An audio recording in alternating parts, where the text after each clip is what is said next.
Hello, Taurus, and welcome to Somewhere in Between, your 2024 reading from Planet Ways. My name is Eric Francis, your astrologer for the next hour or so here with the video segment of your reading.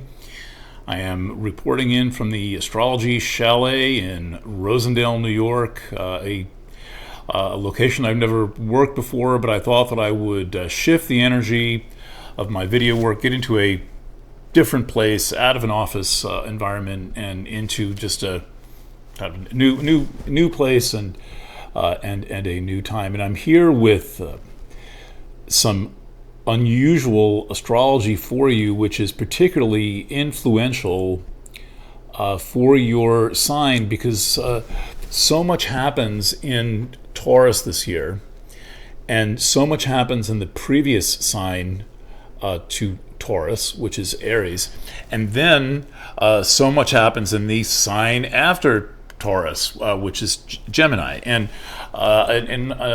my evolving theory of solar chart astrology, the signs before and after your own are very, very influential.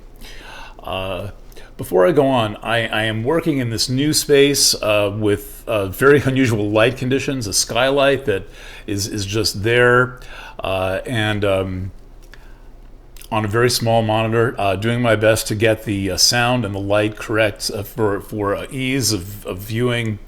And I hope you'll bear with me if anything seems just a little bit technically imperfect. I'm doing my best, kind of winging it here. I'm good at still photography, good at sound design, but not at putting the two together into video. But anyway, here we are in video format, and let's go to the chart.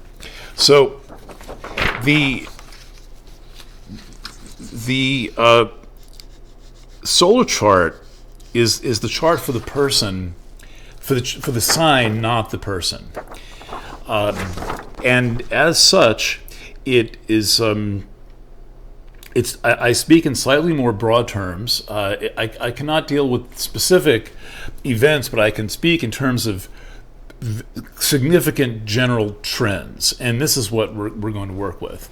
And I think also spiritual themes, which is one of the kind of underlying foundations of my astrology, is to work thematically in spiritual themes and themes associated with growth. And one of the defining features of Taurus is that you have the sign Aries in the 12th place. And I don't know if I'm going to be able to do this without over frying it, but let's see. So here's your solar chart for this year. Changes every year, and here is the first place, the reference sign. That's Taurus, and the previous sign to that is Aries. That goes in what is considered the 12th place, the one right before the beginning, the last one. And then subsequent to Taurus is Gemini.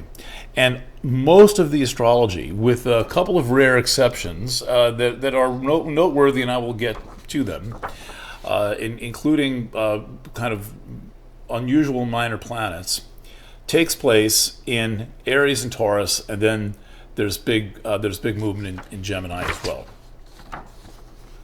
So you have this chart. It's connected with your written reading, and to have Aries in the 12th place is to say that your inner life must be very rich, and you must have one. And I think of all the signs, Taurus is the best suited to have an inner life in times when this is a very rare thing, in times when it is not natural to have an inner life. And the reason it's not natural to have an inner life is because we are so eviscerated from ourselves by digital conditions, by the electronic environment that is basically kind of frying us out of ourselves. If we're not getting fried by the natural sunlight, I'm going to keep dodging it. And one of the things I'm realizing is that not only has privacy taken a tremendous hit, but the very idea no longer seems to exist for most people. There is no private self to even have any privacy, and this has been affected by, essentially, we're talking about starting in the early 20th century when the telephone started to become a thing and people were getting accustomed to electronic communications. I would say from that moment on, the concept of privacy was was more than half gone. And that involved the people, anybody with a phone, suddenly their entire life was subject to gossip by their neighbors and phone operators who could listen into their conversations.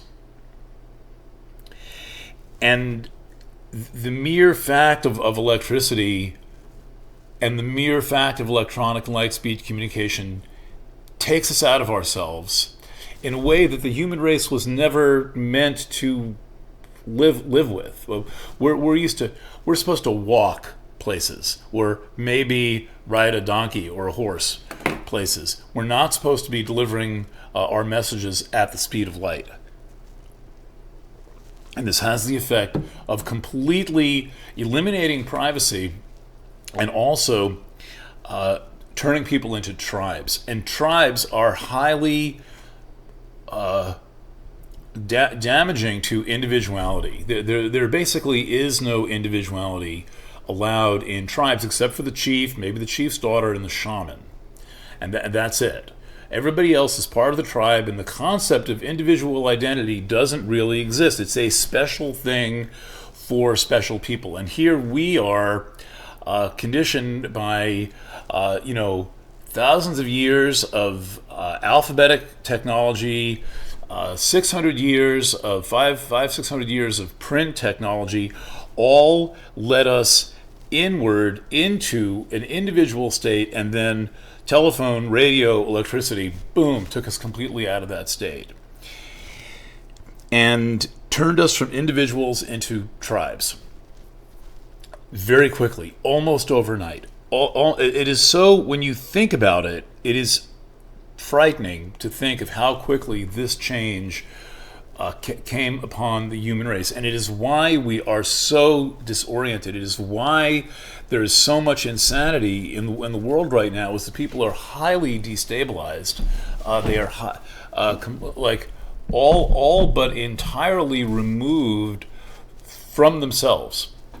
And this does not work for you. It cannot work for you. There's just no way, no how that this is appropriate for you. And we see that in your astrology, having Aries in the 12th house of Taurus. And this can lead to a sensation of being lost, of not being able to find who you are, never feeling like you actually know who you are, never feeling like you actually have a handle on yourself, because the 12th house is the house of all things lost.